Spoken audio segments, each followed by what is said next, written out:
Ağa Xamenei, rehber, niye bu merduma zulmeliysen, niye halkın hakkının üstü öldürürsen? Öldürme, töre ver, haç ver, baharlığın qabağın tut, zalim olma. Sen ki zalim oldun, niye merdumun nənələrin ağlar koysan? Bəsisləri bu, aralık bəsislərin boşlayıpsan, merdumu kırdırırsan. Ne hesabına? Salırsan zindana, ehliyalı kalır az, ben nedir rehbersen, nedir rehmeledim? Nedir merduma zulmeliysen? Doğuların nenesi ağlamır. İsrail'den bed oldu. İsrail bir tane atırdı, gene biri iki ölürdü. Sen öyle bir yeşere kırdırırsan, namert. Bebiled adam namert olur, neçe boyun kırdırırsan merdumun ehliyalı.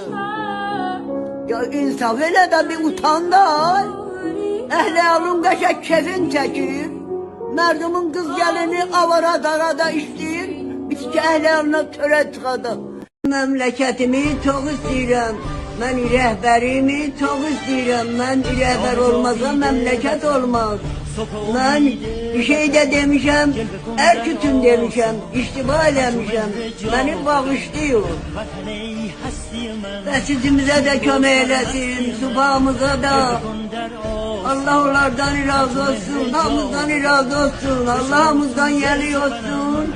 Ben qəsdinən danışmamışım.